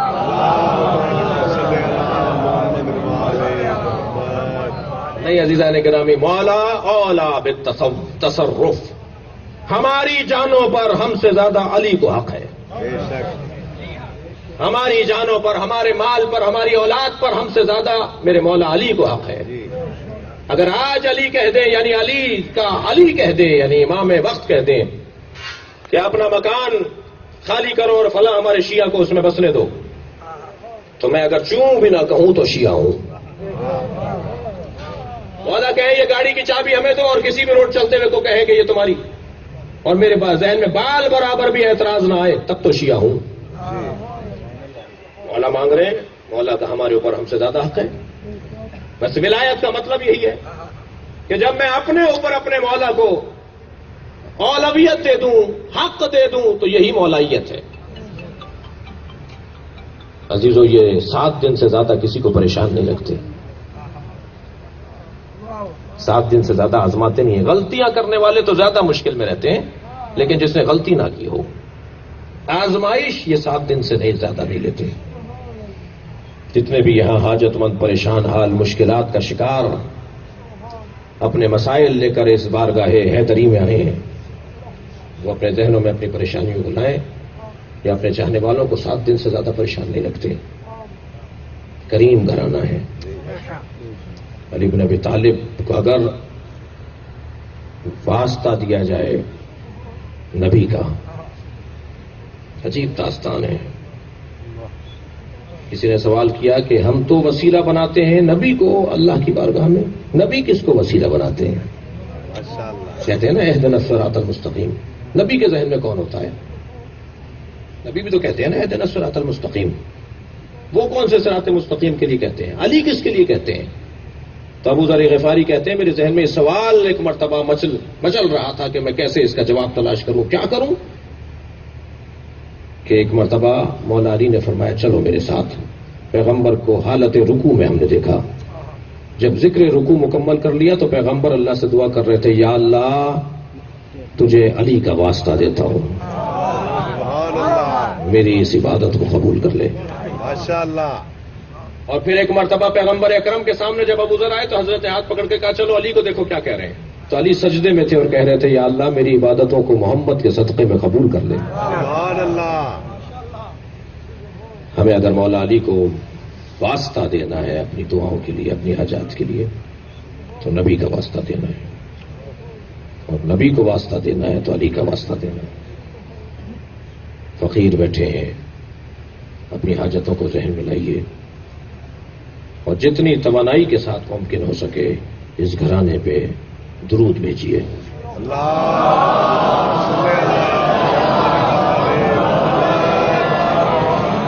عزیزوں، آخری پیغام اور اس کے بعد میں آپ سے رخصت لوں، اور وہ پیغام یہ ہے کہ جو غدیر میں دیا گیا تھا وہ علی کا علم نہیں تھا، جو غدیر میں دیا گیا تھا وہ علی کی شجاعت نہیں تھی، اس لیے کہ علی کا علم اور علی کی شجاعت دینے والی چیز نہیں تھی، وہ علی کی سخاوت نہیں تھی. جو غدیر میں دیا گیا تھا وہ سقیفے میں چھینا گیا ہے، اور علی سے علی کا علم چھینا نہیں جا سکتا، علی سے علی کی شجاعت چھینی نہیں جا سکتی. تو اس سقیفے میں چھینا کیا گیا ہے؟ وہ علی کی ولایت سماج، وہ سماجی ولایت. ساری کائنات، جانور علی کی مان رہے ہیں، پودے علی کی مان رہے ہیں، فرشتے علی کی مان رہے ہیں، جن علی کی مان رہے ہیں، ساری کائنات علی کی مان رہی ہے، انسان نہیں مان رہا. یہ جو انسان مانے اسے کہتے ہیں اعلان غدیر. علی کی بات انسان مانے اسے کہتے ہیں اعلان غدیر. اور یہ علی کی بات انسان مانے، یہ سقیفے میں چھین لی گئی کہ نہیں علی کو ہم کاٹیں گے معاشرے سے، علی کو علیحدہ کر دیں گے ہم سماج سے. اور میرے مولا جو خطبہ شقیقیہ میں احتجاج کر رہے ہیں وہ اسی غدیر میں دی ہوئی ولایت کا اعتراض کر رہے ہیں اور احتجاج کر رہے ہیں جو سقیفے والوں نے چھین لی. وہ تشیع کی بنیاد ہی سقیفے کی مخالفت ہے. ماشاءاللہ. تشیع کہتے ہی سقیفے کی مخالفت ہے، یعنی حقدار کو اگر حق نہ دیا جائے تو چاہے وہ مدینے میں کوئی بیٹھک لگے یا فیصل آباد میں کوئی بیٹھک لگے، وہ مدینے میں کوئی بیٹھک لگے یا کراچی میں کوئی بیٹھک لگے، اگر حقدار سے اس کا حق چھینا جا رہا ہو تو سقیفہ صرف مدینے میں نہیں ہوتا. سقیفہ ہر وہ بیٹھک ہے جو حقدار سے حق چھینا جا رہا ہو، اور جہاں حقدار کو حق دیا جا رہا ہو وہ غدیر ہے. چاہے وہ جوفہ کا مقام ہو جہاں آپ احرام باندھتے ہیں، یا وہ آپ کا فیصل آباد ہو، جہاں حقدار کو حق دے دیا جائے کہ یہ تمہارا حق ہے اسے غدیر کہا جاتا ہے، اور جہاں حقدار سے حق چھینا جائے چاہے کوئی سا شہر ہو اسے سقیفہ کہا جاتا ہے. اور تشیع کی شناخت غدیر ہے. جو تین باتیں نہیں مانتا یا ان سے آشنا اور آگاہ اور وابستہ نہیں ہے وہ شیعہ نہیں ہے. سب سے پہلی چیز غدیر، جو غدیر ہی نہیں ہے وہ شیعہ نہیں ہے. دوسری چیز کربلا، جس کے پاس کربلا نہیں ہے وہ شیعہ نہیں ہے. اور تیسری چیز عقیدہ مہدویت، جس کے پاس تصور امام مہدی نہیں ہے وہ شیعہ نہیں ہے. ان تین تصورات کے بغیر تشیع کا کوئی مفہوم نہیں ہے. اور کیوں بار بار کربلا پر تاکید ہے کہ عاشورہ مناؤ، غم مناؤ، کالے کپڑے پہنو، مجلس کرو؟ کیوں؟ کسی نے میرے 10ویں امام سے پوچھا کہ آپ کربلا کو اتنا یاد کیوں کرتے ہیں؟ فرمانے لگے کیونکہ غدیر کو بھلا دیا گیا. اگر لوگوں نے غدیر کو نہ بھلایا ہوتا تو کربلا کی اتنی تاکید نہ ہوتی. عزیزو، کربلا عوام کی غدیر ہے، اور غدیر خواص کی کربلا ہے. غور فرمایا آپ نے، میں نے کچھ کہا؟ ماشاءاللہ. کربلا خواص کے لیے غدیر ہے. غدیر یعنی وفاداری، غدیر یعنی وفاداری، کربلا یعنی امتحان. غدیر بہت سے لوگوں کا امتحان بن گئی، کربلا بہت سے لوگوں کی وفاداری کا ثبوت بن گئی. جہاں مجمع لگا کے نبی وفاداری مانگ رہے ہیں وہاں لوگوں نے بے وفائی کی، اور جہاں حسین چراغ بجھا رہے ہیں وہاں لوگوں نے وفاداری کی. حسین تو کہہ رہے ہیں جاؤ میں چراغ بجھا دیتا ہوں، جسے جانا ہے چلا جائے، لیکن لوگ حسین کو چھوڑ کر نہیں گئے. لیکن جہاں پیغمبر نے کہا کہ وفادار بنو، وفاداری کرو، مانو میری بات اور اس کو قائم رکھو، وہاں لوگوں نے بلا دیا۔ انس ابن مالک جیسا بڑا نام جنہیں نبی نے پالا، وہ برابر میں کھڑے تھے پیغمبر کے بچوں کی طرح تصور ہوتے تھے، اس لیے کہ پیغمبر کے پاس ان کی والدہ 10 سال کی عمر میں لے آئی تھی کہ نبی کی خدمت میں رہے گا۔ نبی نے فرمایا یہ میری خدمت نہیں کرے گا، میں اس کی تربیت کروں گا، اور پھر چند سالوں کے بعد نبی نے انہیں واپس کر دیا۔ تو یہ نبی سے جڑے رہتے تھے، ساتھ ساتھ رہتے تھے، نبی کو دوسرے صحابیوں سے زیادہ جانتے ہیں۔ جب غدیر میں اعلان ہوا تھا تو یہ نبی کے برابر میں کھڑے تھے، نبی کی جوتیاں سنبھال رہے تھے۔ جب سقیفے کے اندر یہ دشمنی علی کے ساتھ کی گئی تو میرے مولا علی نے ان سے پوچھا، انس تم بتاؤ تم نے کیا سنا تھا؟ کہنے لگا مجھے یاد نہیں آ رہا، بھول گئے۔ عزیزو، دو چیزیں علی کا دشمن بنا دیتی ہیں۔ میں اگر جملہ اور بہتر کروں، ایام اعزا کی آمد ہے اور آپ استقبال محرم میں بھی مصروف ہیں۔ کربلا دو چیزیں بسواتی ہیں، ایک حب دنیا، ایک بغض علی۔ کربلا بپا ہی دو بیماریوں کی وجہ سے ہوتی ہے۔ حب دنیا کی بیماری کربلا بپا کرواتی ہے، بغض علی کی بیماری کربلا بپا کرواتی ہے۔ حب دنیا کا شکار تھے سب لوگ، جنہوں نے بھلا دیا، سب کو پتا تھا۔ میرے مولا پکار پکار کے کہہ رہے ہیں جو میں کہہ رہا ہوں ایسا نہیں کہا پیغمبر نے۔ بہت سے لوگ ہلکی سی گردن لاتے تھے، بہت سے لوگ چہرہ موڑ لیتے تھے، بہت سے لوگ کہتے تھے ہمیں یاد نہیں ہے۔ یہ جو حدیثوں پر پابندی لگائی، 500 حدیثیں تو حضرت عمر نے اپنے ہاتھوں سے چلائی۔ جی 500 حدیثیں حضرت عمر خلیفۃ المسلمین نے اپنے ہاتھوں سے جلائی، اور 80 سال تک پابندی رہی کہ کوئی حدیث بیان کرے گا تو اسے کوڑے مارے جائیں۔ میں کوئی بات اہل سنت کی کتاب سے ہٹ کر نہیں کر رہا، سنی بھائیوں کی کتابوں میں لکھا ہے، تاریخ خلفاء وغیرہ کے اندر 80 سال تک پابندی رہی کہ نبی کی کوئی حدیث بیان نہیں کرے۔ کسی نے پوچھا بھائی حدیث کے ساتھ دشمنی کیا تھی؟ تو جواب آیا کیونکہ علی کے فضائل روکنے تھے، علی کے فضائل کو روکنا تھا۔ پیغمبر کی زبان سے جو علی کے بارے میں فضائل آئے ہیں انہیں روکنا تھا، حدیث پر پابندی لگا۔ اب اگر یہ کہتے کہ صاحب علی کے فضائل بیان نہ کرو تو پھر خاندانی مسئلہ کھڑا ہو جاتا، جی بنی ہاشم بھی کھڑے ہو جاتے۔ انہوں نے کہا نہیں حدیث ہی کوئی بیان نہیں کرے گا۔ امام نسائی ہمارے سنی بھائیوں کا چھوٹا نام نہیں ہے، امام نسائی نے حدیث بیان کر دی تھی مسجد میں جا کر، تو انہیں اتنے کوڑے مارے کہ 3 دن ان زخموں کی تاب نہ لا کر شہید ہو گئے۔ امام نسائی کو کوڑے مارے گئے حدیث بیان کرنے پر۔ کیوں؟ اس لیے کہ نبی نے احادیث میں نے جملہ کہا، ساری زندگی پیغمبر نے یا اللہ پہنچایا ہے یا علی پہنچایا ہے۔ وہ جو ہزاروں کی تعداد میں سرکار کی احادیث تھی مولا علی کی شان میں، ان سب کو روکنا تھا۔ تو کہا حدیث پر پابندی، حدیث سے اختلاف ہو رہا ہے، حدیث سبب اختلاف بن رہی ہے، مسلمانوں میں لڑائیاں ہوں گی حدیث کی وجہ سے، حدیث پر پابندی۔ مجھے نہیں سمجھ میں آتا کہ آج حدیث کی بات کرنے والے لوگ تاریخ حدیث سے کیسے ناشنا ہیں۔ سالم ترین تعلیمات تھیں پیغمبر کی، ناب ترین علم تھا پیغمبر کی زبان پہ آنے والا، گہرا مفہوم اور مطالب رکھنے والے پیغامات تھے پیغمبر کی زبان پہ آنے والے جملے، انہیں روک دیا گیا۔ یہ سب ہو رہا ہے بغضاً لعلی، علی کے بغض میں ہو رہا ہے۔ خدا کے لیے میں اپنے جوان بھائیوں سے ہاتھ جوڑ کے کہہ رہا ہوں، میں ایک چھوٹا سا طالب علم ہوں، کچھ آتا جاتا بھی نہیں ہے مجھے، جتنا ممکن ہے سالم مولا علی کے فضائل پڑھنے کا موقع فراہم کریں۔ خطبہ اور ذاکرین سے کہیں کہ آج پورا اشرا آپ علی مولا کی شان میں پڑھیں گے، اس لیے کہ جس چیز کو روکا جائے اسی چیز کو کرنا حق اور انصاف ہے۔ جب انقلاب اسلامی ایران آیا تو اس سے پہلے شاہ کے دور میں علماء کی توہین ہوتی تھی، امامہ گرا دیتے تھے گلی سے گزرتے ہوئے، بدتمیزی ہوتی تھی۔ تو آیت اللہ خمینی نے فتویٰ دیا جو مبتدی طالب علم ہیں، جنہوں نے ابھی پہلا دن ہوا ہے مدرسے میں داخل لیے ہوئے، ان پر بھی واجب ہے کہ امامہ رکھ کے باہر آئیں، کیونکہ یہ تمہارے امامے گرا رہے ہیں، اب سب امامے رکھ کے باہر آؤ۔ مسئلہ حل ہو گیا۔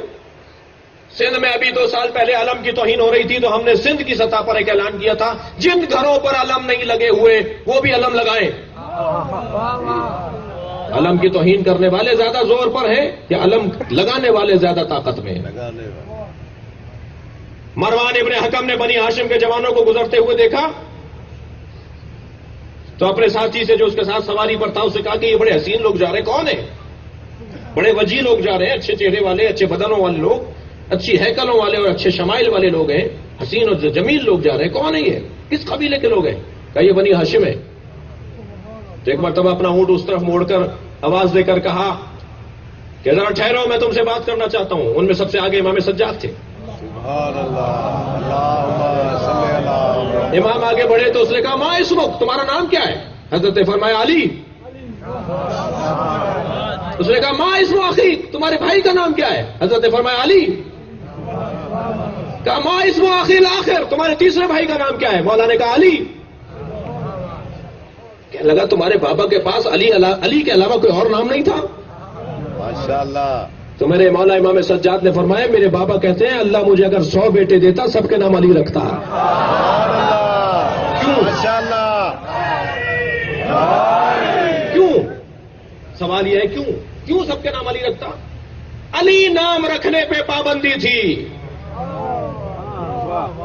علی کے نام کا اگر کوئی دربار میں آ جاتا تھا اسے کرسی سے اٹھا دیا جاتا تھا اگر بیٹھ جاتا تھا. نکالو باہر یہ علی نام اس نے رکھا ہوا ہے. نجی ٹی وی چینلوں پر لمبی لمبی زبانیں چلانے والے لوگ کہ بڑی محبتیں تھیں، کیا ظلم ہوا ہے مولا علی کے ساتھ؟ بڑی محبتیں تھیں، فلاں فلاں فلاں شخصیات کے ناموں پر مولا نے اپنے بچوں کے نام رکھے. ان میں کوئی لڑائی نہیں تھی، ان میں بڑی دوستی تھی. تم نے تاریخ بھر دی ظلم اہل بیت پہ کر کے، اور آج 1400 سال بعد کہہ رہے ہو کہ کوئی لڑائی نہیں تھی. تم نے ٹریک بدل دیا، تم نے رستہ تبدیل کر دیا، تم نے مسلمانوں کے لیے ہدایت کا سامان بدل دیا اور ہدایت کا سامان ضلالت میں تبدیل کر دیا. کہہ رہے ہو کوئی لڑائی نہیں تھی. تو میں نے ایک جگہ ایک نجی ٹی وی چینل پہ جواب دیا، بڑا شور مچ گیا وہاں پر، اور بہرحال بڑے فساد کی بات ہوئی، بڑا مسئلہ خراب ہوا، مگر بات تو کرنے کی ہے. میرے مولا علی نے اپنے بچوں کے نام فلاں فلاں فلاں فلاں، بھائی یزید نام بھی ہے کربلا کے شہیدوں میں. شہدائے کربلا میں ایک نام یزید بھی ہے، شہدائے کربلا میں ایک نام معاویہ بھی ہے. ٹھیک ہے، علیہ السلام یزید علیہ السلام ہے جو شہید کربلا ہے، معاویہ علیہ السلام ہے جو شہید کربلا ہے. ہمیں ناموں سے غرض نہیں ہے. اور کر رہے ہیں آپ حضرات کہ فلاں فلاں شخصیات کے ناموں پر علی نے اپنے بچوں کے نام رکھے. تو میں نے ایک موٹی سی بات کی تھی، علی نے فلاں فلاں شخصیات کے ناموں پر اپنے بچوں کے نام رکھے. انہوں نے علی اور حسن حسین نام رکھا. ماشاءاللہ. ماشاءاللہ. کوئی ایک نام تو بتاؤ کہ کس کے بیٹے کا نام حسن تھا، کس کے بیٹے کا نام علی تھا، کس کے بیٹے کا نام حسین تھا. 80 سال تک علی نام رکھنے پہ پابندی تھی. غدیر کا جشن پڑھ رہا ہوں. 80 سال تک حسن و حسین نام رکھنے پہ پابندی تھی، فاطمہ نام رکھنے پہ پابندی تھی. اور دور مت جائیے، یہ امارات میں کیا ہو رہا ہے. اگر اب تک کسی بچے کو یہ بات سمجھ میں نہیں آئی کہ ایسا کیوں ہوتا ہوگا، کہاں ہوتا ہوگا، یہ امارات میں کیا ہو رہا ہے، یہ دبئی ابو ظبی شارجہ میں کیا ہو رہا ہے، یہ سعودی عرب میں کیا ہو رہا ہے. جس کا نام بھی اہل بیت سے جڑا ہوا ہوتا ہے اس کو نکال دیا جاتا ہے. تو یہ اب تو سمجھ میں آ رہا ہے نا کہ اتنی مدت کے بعد اتنا بغض ہے. مسلسل ظلم اور زیادتی ہے اس خانوادے کے ساتھ. اس غدیر کے جشن کا ہم سے ایک مطالبہ ہے. آخری جملہ مجھے اجازت دیجیے، اور وہ یہ کہ مولائیت کا مطلب اپنی جانوں پر اپنے مولا کو اولویت دینا. کیا بات. مولائیت کا مطلب یہ ہے جو مولا علی کے کہنے پہ داڑھی نہ رکھ سکتا ہو، جو مولا علی کے کہنے پہ نماز نہ پڑھ سکتا ہو، جو مولا علی کے کہنے پہ روزہ نہ رکھ سکتا ہو، جو مولا علی کے کہنے پہ زکوٰۃ نہ دے سکتا ہو، اسے اپنے بارے میں غور کرنا چاہیے کہ میں کتنا بڑا مولائی ہوں. ہماری جانوں پر ہم سے زیادہ حق ہے. مولا ہماری جانوں پر ہم سے زیادہ حق رکھتے ہیں، اسے کہتے ہیں مولائیت. من کنت مولا فہذا علی المولا. میں جس کا مولا تھا اب علی اس کا مولا ہے. یہ شہادت گہے الفت میں قدم رکھنا ہے. لوگ آسان سمجھتے ہیں مسلمان ہونا، لا الہ الا اللہ کی مصیبت کم تھی جو محمد رسول اللہ بول دیا؟ محمد رسول اللہ کی وبال جان کم تھی کہ تم نے علی ولی اللہ بھی بول دیا؟ تم نے تو پریشانیاں مول لی ہوئی ہیں، پھر بھی کہتے ہیں کہ کب تک مارے جائیں گے؟ جب تک چھتوں پہ علم لگے ہوئے مارے جائیں گے، جب تک علی ولی اللہ کی صدائیں اذانوں میں آ رہی ہیں مارے جائیں گے، جب تک یا علی مدد بولتے رہیں گے مارے جائیں گے، اور اس مرنے میں تو جو مزہ ہے وہ ہم سے کوئی پوچھے؟ کوئی پشیمان نہیں ہے، ہم تو شکر ادا کرتے ہیں اللہ کا کہ موت بھی آتی ہے تو کالے کپڑوں میں آتی ہے، علم اٹھائے ہوئے آتی ہے، ماتم کرتے ہوئے آتی ہے، فرش عزا پر آتی ہے، جلوس میں آتی ہے۔ ہم جیسی موت پر تو لوگوں کو رشک کرنا چاہیے، جیسی موت اللہ ہمیں دیتا ہے ایسی موت تو کسی کو نصیب نہیں ہوتی۔ جب ہمارا جنازہ گرتا ہے تو ہمارے سامنے عباس کا علم ہوتا ہے، جب ہمارے کسی عزیز کی میت گرتی ہے تو اس کے سر پہ تابوت حسین ہوتا ہے۔ مگر مصیبتیں ہیں، پریشانیاں ہیں، مشکل ہے شیعت بھائی۔ 18 صفتیں بیان کی ہیں تشیعیوں کی، جن میں سے ایک دو پر بھی پورا اترنا بڑا کارنامہ ہے۔ تاریخ تشیعوں میں سینکڑوں میں شیعہ ملیں گے، ہزاروں میں شیعہ نہیں ملیں گے، لیکن اللہ کا کرم ہے کہ بی بی شیعوں کی شفاعت کے لیے نہیں ہے، محبوں کی شفاعت کے لیے۔ دیکھیں کتنا پیار ہے اس گھرانے کو ہم سے، جیسے بچے سے پیار کرتے ہیں نا، ایک سمجھدار بچہ ہوتا ہے، محنتی بچہ ہوتا ہے، اور ایک بچہ ذرا نکما ہوتا ہے، مگر بچہ تو بچہ ہے۔ فرمایا فطمت محبیہا من النار، فاطمہ کو فاطمہ اس لیے کہتے ہیں یہ اپنے محبوں کو دوزخ سے بچائیں گی۔ ایک خاتون نے پوچھا بی بی ہم آپ کے شیعہ ہیں؟ حضرت نے فرمایا سارے ہمارے حکموں پر عمل کرتے ہو؟ سارے ہمارے نہیوں پر صرف گریز کرتے ہو؟ کہا نہیں، سارے حکموں پہ عمل نہیں کرتے، سارے نہیوں پر عمل نہیں کرتے، اس سے بچتے نہیں ہیں ہم۔ فرمایا پھر ہمارے شیعہ نہیں ہو، ہمارے محب ہو۔ اور بی بی محبوں کو دوزخ سے بچائیں گی، یہ بی بی کا کرم ہے۔ سلام ہو علی مولا پر، سلام ہو اس گھرانے کی عظمت پر۔ اس بارگاہ میں اور اس محفل کے اختتام پر اپنی سب سے بڑی دعا یہی ہو کہ یا اللہ ہمیں بہتر سے بہتر شیعہ قرار دے۔ یا اللہ تجھے واسطہ ہے اس صاحب تاج حلتا کا، تجھے واسطہ ہے صاحب تاج مولائیت کا، یہ جتنے بھی فقیر بیٹھے ہیں، جتنے بھی حاجت مند، اور سب فقیر ہیں۔ ہمارے ہاں جو مہنگی ترین گاڑی سے اتر کر بھی آیا ہے وہ حسین کے دروازے پہ فقیر ہے، ہم سب فقیر ہیں، کوئی یہاں پر کوئی امیر نہیں ہے، سب امیر حسین کے ہاں ہیں، سب اس فرش پر آئے ہیں تاکہ ہم اپنی فقیری کا اظہار کریں۔ یا اللہ یہ جو حاجات لیے بیٹھے ہیں، یہ جو ہاتھ پھیلائے بیٹھے ہیں، یہ دامن پھیلائے بیٹھے ہیں، پروردگارہ ان کی حاجات شریعہ کو پورا فرما، ان میں جو مریض ہیں انہیں شفا کلی عطا فرما، جو بے روزگار ہیں انہیں روزگار عطا فرما، جو صاحب روزگار ہیں روزگار میں برکت عطا فرما۔ ہمارے ان بہترین حسین پاک دل نوجوانوں کو یا اللہ تقوی عطا فرما، روزگار عطا فرما، تعلیم عطا فرما، ہماری خواتین کو عفت و پاک دامنی عطا فرما، ہمارے علماء کو تقوی و پرہیزگاری عطا فرما، ہماری قوم کو اطاعت و فرما برداری عطا فرما، ہمارے حکمرانوں کو عدل و انصاف کی توفیق عطا فرما، امام زمانہ کے ظہور میں تعجیل فرما، اپنی حاجات کی برابری کے لیے بلند تر صلوات اللہ